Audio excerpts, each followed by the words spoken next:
as we talk about, as Roz just mentioned, our country, that's one of the things in the American Legion that we do is try to build our future, work with our young people, with the programs that we run and the things that we do.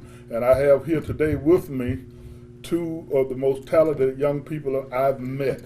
And when you hear them, you will say the same thing.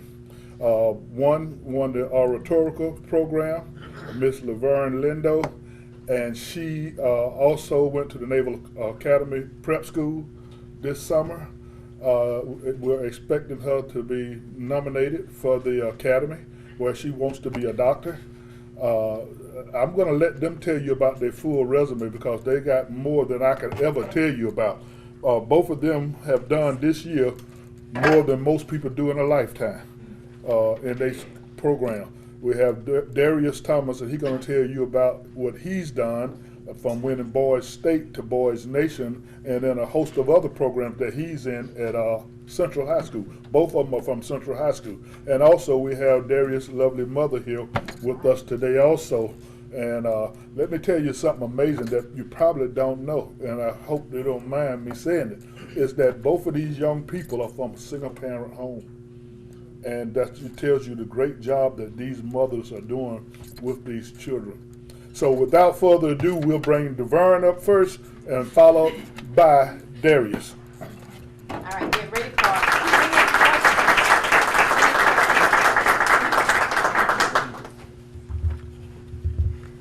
Good morning.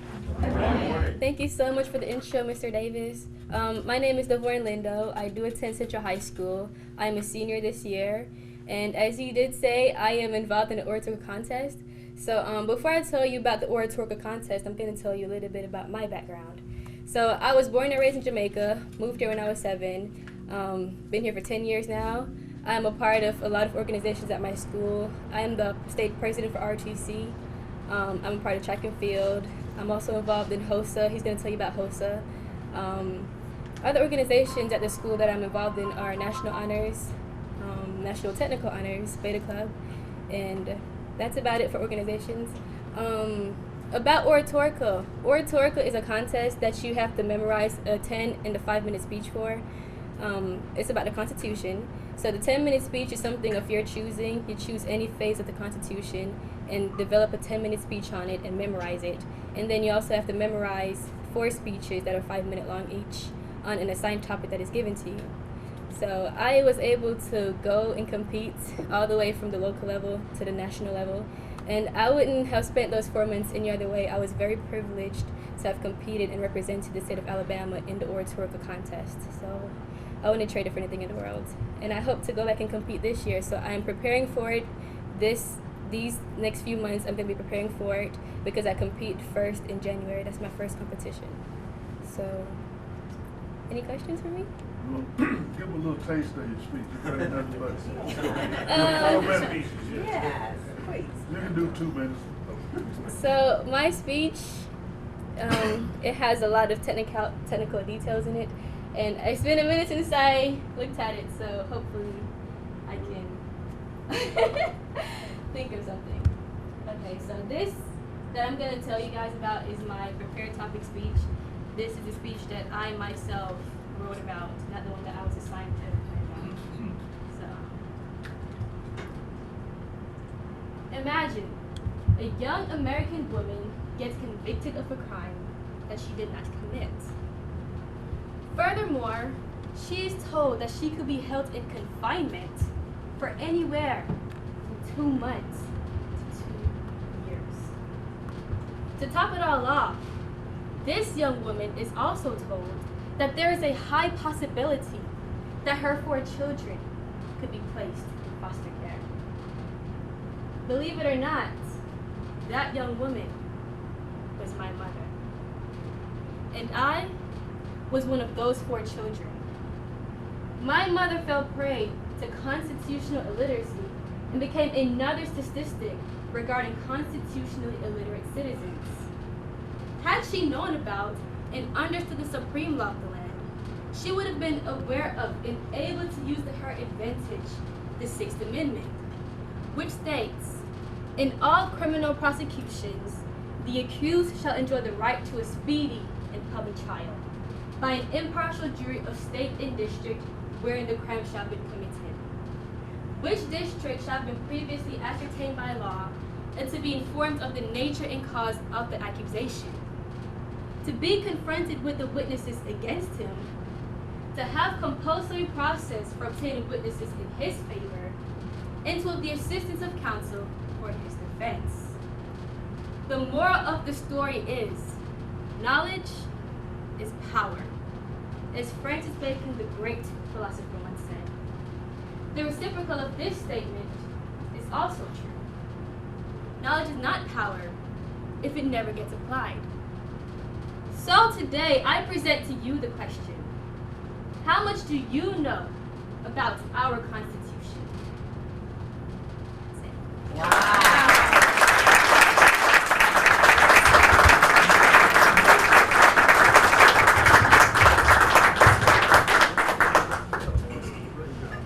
Hello, everyone. Hi. Yeah, so that's pretty impressive. If you could just speak on the podium, that would be right here. Yes. Mike's right there. Just right there. Okay, is this fine? Okay, yeah, so that's pretty impressive. You know, for the oratorical contest, they have to memorize a 10-minute speech, and that's a lot to do. But you know, my program that I participate in with Alabama is Boys State and Boys Nation, and Boys State and Boys Nation, the main purpose of it is to kind of teach kids about the government, and it does it by allowing you to participate in government. That is its main goal. So to talk about myself, I have a lot of positions that I hold. I'm currently the local Central High School Future Business Leader of America Secretary. I'm currently the Central High School HOSA President. I'm currently the Alabama HOSA State President, the Alabama Boys State Governor, and now the National President of Boys Nation. So I do have a lot of responsibilities and a lot of duties I have to keep up with. I think my favorite thing is running for elections because it's awesome because it's awesome because when you run for elections, it shows that people have to apply trust in you to actually vote for their will and say that I trust you to lead me. And that is such a beautiful thing for me when it comes to elections. That's why I love running for positions, because when you find out you win, you realize that majority of the people said that they trust your leadership. So to talk about Boys State and Boys Nation, it's literally as close to government as you can get. There's two political parties. They're the Federalists and the Nationalists. And as soon as you get there, they give you a colored t-shirt and they say you're on this floor. And so I was on floor 2. There's 10 floors. I was on City 2, floor 2. And they let you loose. Honestly, I was there ready to communicate with everybody in my city. We held elections for the mayor. Elected the mayor. Then we had county. We joined up with different cities to make counties. And then once I was there at Boys State, I knew I kind of wanted to run for the biggest position, and it was governor. So I ran for governor. I came there with like signs and everything. One morning I woke up at like 5 a.m., stood out in front of where all the people go to eat breakfast. I just stood out there and started shaking their hands and saying, "Hey guys, I'm running for governor. I'd appreciate your vote." And so, I ended up winning my party's nomination. We had a runoff in between me and another guy's name was Brandon Marsh. I ended up winning that runoff, went to the general election, had to debate on stage. After I debated, I ended up winning. I got a full tuition scholarship to the University of Alabama, and then $16,000 to Auburn University as well. So I'll have a decision coming up where I'm going to go. But after winning governor of Alabama Boys State, you have the honor to go to Boys Nation. Only the top 2 from each state can attend Boys Nation. And I mean, famous people have went to this, like Bill Clinton has went. Governor Scott Walker, Governor Chris Christie, Michael Jordan even went. So I mean, a lot of famous people have went to Boys Nation. It's an honor to participate in such a prestigious program like this. So I won Governor of Alabama, so I got to go to Boys Nation. And I knew when I got to Boys Nation, I also wanted to run for the top position because it's just something like go big or go home. You can only do this one time in your life. You can never go back to Boys State and Boys Nation to participate ever again. It's only for people who are going into their senior year in high school. So I decided, why not take this opportunity and try my best? So I ran for president. I ran against 16 people in my political party. I ended up winning the nomination by a vote of 35 to 13. That was a really good showing for me, but the general election was much closer.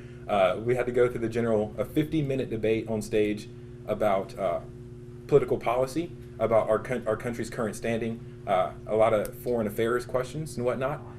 So I've healthcare also. So I had to deal with like a lot of stuff on stage. It was 50 minutes long, and I'm not sure how I was doing during that 50 minutes on stage, but I think I did pretty good.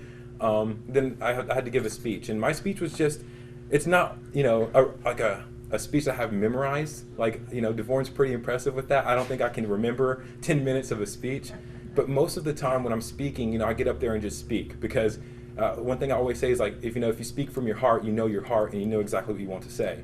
And something that I'm very passionate about this country is, like, you know, I don't have to tell anyone what has happened in Virginia. We know what happened. But one thing that I feel is a pressing issue with this nation is divisiveness and the divide between cultures, political affiliation, or whatever it may be. And something that I ran on for president of the United States and mock government for Boys Nation was unity was a big deal, because we're all one nation under God, and I think that we have to understand that to grow closer together. And so that's what I ran on as president. And so these programs have taught me about government, and it's taught me how to participate in government.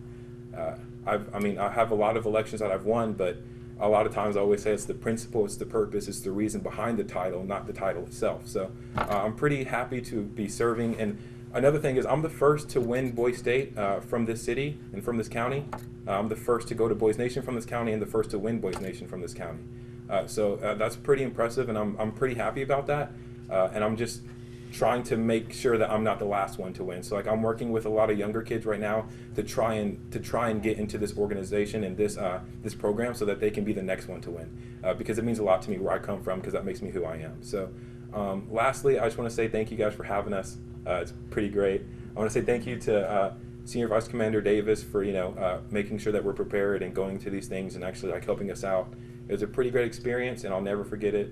Thank you all. Thanks.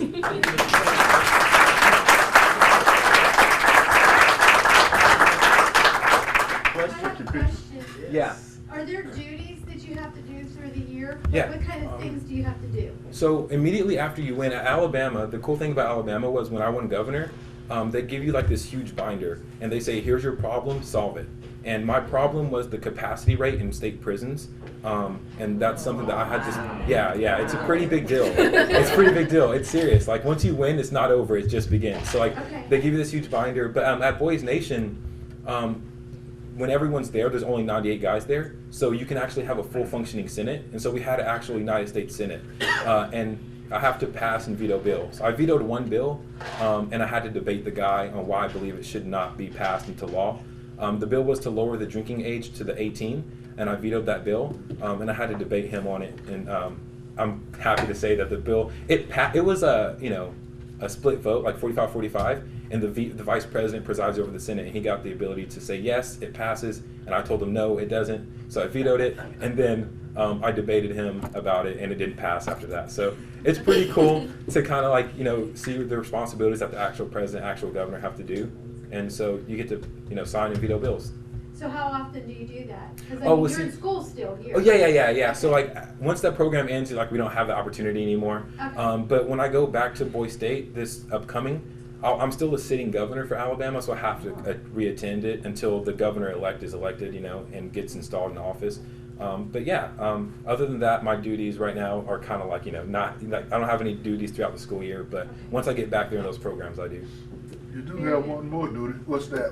What is it? When you leave here. Oh, so National Convention? Yes. Okay, yeah. So I'm going to be going, I have the honor to be going to the National Convention in Nevada.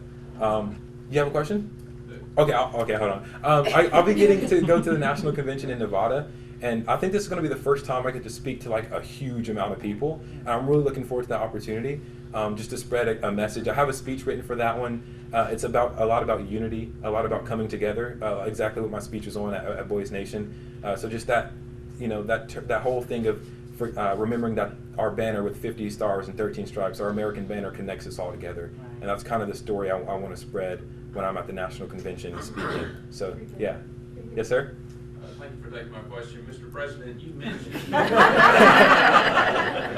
that you've been working with younger boys about talking about going into Boys State or Boys Nation. Yes, sir. What's the number one reason you give them for participating in this program?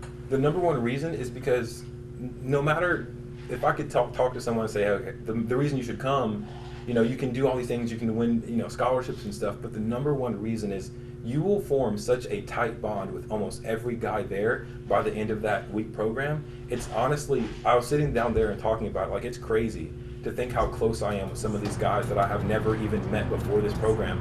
But to come together, it's because we're all passionate about the same thing. That's why it's so easy to connect. And so if there's one thing I can tell anyone that's younger, it's that you're going to be in an area where you're around like-minded individuals who are all passionate about the same thing, and you're going to have such a great time connecting with those individuals. That's the number one thing. Yes. Yes, sir. With regards to your problem you had to solve in Alabama, which is the overcrowded prison system, what solution did you follow? Yeah. So, yeah. So, to the legislature. yeah. So, We're taking notes. my first plan was to kind of get a grasp on the issue. You know, I didn't know too much about it, so we got to contact some circuit judges and some Alabama state senators, and I was speaking to them about it, and I was like, okay, so why can't we just expand on the current facilities? And they're like, well, we can't do that because the current facilities are so outdated that a lot of the wiring doesn't even work. We can't even install new security. So I'm like, well, the only route from there is to build new prisons. And that has already been a plan from the governor, Governor Bentley in the past, and now I don't know if Governor Ivey's taking on the same route, but the plan was to build 3 like state-of-the-art prisons and consolidate them, the current state prisons, into those huge prisons. So what I did was I called at the time, I was the governor of Alabama Boys State, wasn't the president of Boys Nation.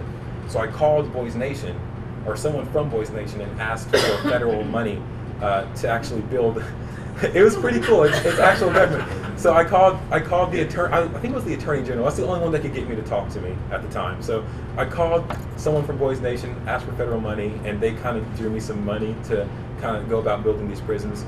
Also, a circuit judge said that he would like more programs rather than just having to send them to prison or this. Like, he wants more intermediate programs where he could go to send people rather than just jail or prison. And so that's something as well, and focusing on rehabilitation in prison so that we don't have recidivism and people coming back after they are out of prison. That was a huge focus as well. Well, and unfortunately, a lot of the guys at Boys State weren't happy that I vetoed the drinking age bill, so they weren't too happy about actually looking at my bills. So they didn't get the time to look at them. I think they just tabled them because they were upset at me. But it was pretty cool to do that. That's kind of what we, and yeah. Was any thought given to programs or things we can do to keep people from going to prison, period? I mean, any thoughts around Yeah, that? so we had like elected and appointed positions, and they all worked with me, and they all wrote their individual bills, and I got to see them and kind of give them to the Senate to see if I wanted them to go and pass or not. And so yeah, that was definitely a focus for some people. Yeah. And just that was a huge focus, and making sure that they don't come back and helping them out after they leave prison. That was a huge focus. Davornne, how did you prepare for the event you participated? The oratorio contest? Yes. Well, since it was a constitutional speech contest, I had to go look up a lot of stuff online, like a lot of research, and I also had this pamphlet that was like a constitution, and it had all the amendments and everything in it. So I had to look all through it and find out what I wanted my topic to be on. Okay. Once I did that, I did some more research on that specific topic, and I developed a 10-minute speech. And once I did that, I memorized the speech. And I kind of went off the speech a little bit, but I basically stayed on the same topic. So. Okay. Wow. Is that it? Is it possible for you to give us a gist of your speech about the bringing unity of first world for the country? Yeah, there's actually a video about it as well. There's a video on YouTube about it. It's just so hard for me to kind of redo a speech because it's so in the moment. And when I'm getting up there and I'm speaking, it's so in the moment. But I can tell you a line that they really love, was the 50, those 50 stars and 13 stripes composed to make our state, our national banner, our flag.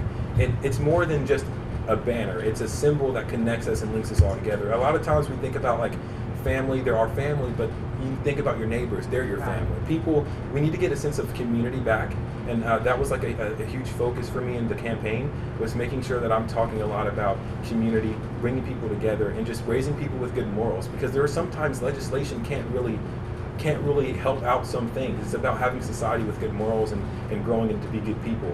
And that was like a huge thing I talked about in my campaign. But yeah, I'm sorry. I can't tell you word for word what I said because I don't quite remember, but it was just in the moment. And I just talked about how, I'm not someone who comes from the top or anything, I have humble beginnings. And so I feel like anybody who has faced adversity in the past is very acclimated to face adversity in the future. And the best kind of leader is a leader who has been in a position where you are. Like how can someone help you out of your situation if they've never been through your situation? That's something that I focused on a lot also in the campaign. Yes, sir. You referenced Virginia, and I know since Friday night, Saturday, maybe for a lot of folks, the question in my mind has been, what in the world is our country coming to? Yeah, scary. And even yesterday at church, Christian people need to start acting like they know Jesus. That's right. But even still, I went to sleep Sunday night thinking, what in the world is our country coming to? Mm-hmm. And then to come in here today That's right. and see you too. That's right. Yes. And after being so caught up in the despair of it all. And now I feel so amazingly hopeful Yes. for our state and our country Yes. and our city. Dang, Yes. y'all are good. Yes. Don't stop being good.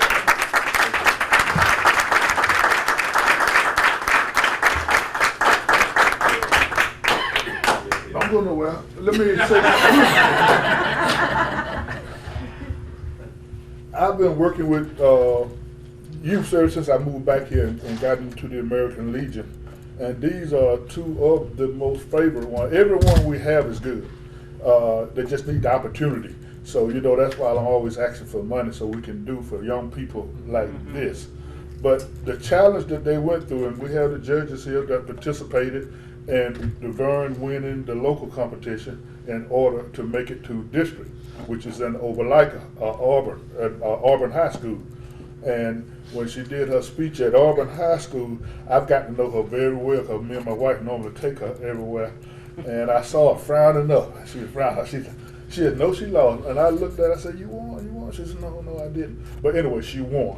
And that frown turned into a smile. Then we went to the state level next. And the same thing happened again. And I'm up there on stage with them when they called her out.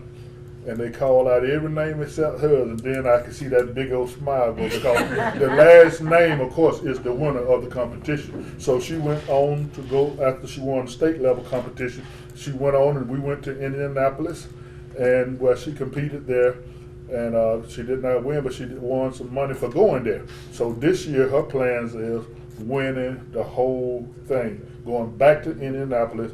And so she'll be going to convention with me next year to Indianapolis because that will be our 100th year anniversary. So by me being the state commander on the 100th year anniversary and Davornne winning the oratorical on the 100th year anniversary, and Darius got me another young man lined up to win governor on the 100th year anniversary. So we can go all the way back to Washington, D.C. again and win that as well. Now, Darius didn't tell you that when he went to Boys State, it was 611 boys up there. Oh my goodness. How many did you primary? 100 and I think it was 113 that he primaried against out of his party. And then when he ran for president, how many was it? So it's much smaller there because When he ran for governor, there's a smaller few, but when I went for president, I ran against 16 individuals in the primary, and then 16 individuals in the primary for Boys Nation. And then for governor, how many you ran again? I don't know. It was a lot. So, but the bottom line, what I really want you all to understand is that when we take these young people places, they are going against the very best in the state of Alabama. I can see that. The very best. And then the winner of those competitions goes to represent us in national level competition. So if you can go online to YouTube and you can watch his whole program. Also, there's on there, should be on there for as far as where Davornne went in the speech contest or rhetorical contest. So give them another hand because